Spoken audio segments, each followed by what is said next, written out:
आज की कहानी है वाह रे मेरा बेटा। विवेक और विधान दो भाई थे। उनके माता पिता ने दोनों के लिए घर बनवा दिया था। दोनों की धूमधाम से शादी भी करवा दी।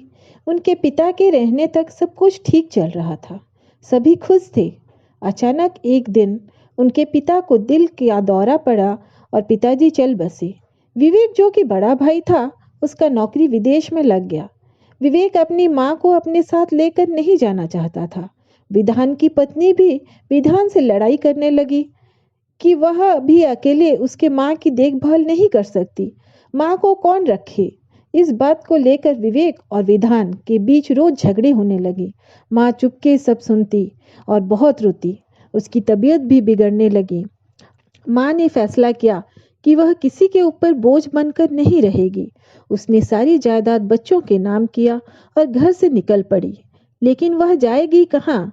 माँ को देख रामू, जो वर्षों से उनके घर पर काम कर रहा था, निकल पड़ा और अपने छोटे से झोपड़ी पर माँ को लेकर चल पड़ा। विवेक और विधान ने एक बार भी अपनी माँ को रोकने की कोशिश नहीं की। घर चलाने के लिए माँ रोड के किनारे ढोकला बेचा करती। रामू भी उनका पूरा साथ दिया करता। एक दिन एक आदमी गाड़ी से उतरा और उसने माँ के हाथों का ढोकला खाया और चल दिया। लेकिन ढोकले का स्वाद भूल न सका। वह एक बहुत बड़े होटल का मालिक था। उसके दूसरे दिन वह आदमी माँ के पास गया और उनसे पूछा कि इस उम्र में उन्हें काम करने की क्या जरूरत है।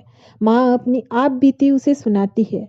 सब कुछ सुनने के बाद वह आदमी माँ से कहता है, आज से आप मेरे होटल में काम करेंगे। आपको यहाँ सड़क के किनारे काम करने की कोई ज़रूरत नहीं। मैं इस काम के लिए आपको अच्छी रकम दूंगा। माँ बहुत खुश हो जाती है और वहाँ काम करना शुरू कर देती है। कुछ ही दिनों में माँ के पास बहुत सारे पैसे आ जाते हैं और यह बात किसी तरह विवेक और विधान के पास पहुँचती है।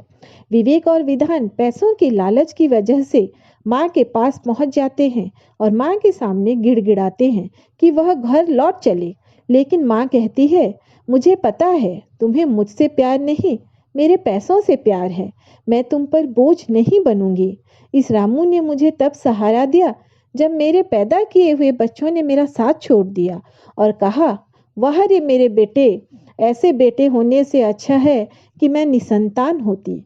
इस कहानी से हमें यह सीख मिलती है कि माँ बाप ने अपने खून पसीने से अपने बच्चों को पाला होता है। वही माँ बाप बूढ़े हो जाने पर उनका बोझ उठाने के लिए कतराते हैं। माता पिता हमारी जिम्मेदारी है। हमें अपने जिम्मेदारी से कभी पीछे नहीं हटना चाहिए। धन्यवाद। अगर आपको ये कहानियाँ अच्छी लगती हैं तो चैनल को लाइक, शेयर और सब्सक्राइब कीजिए।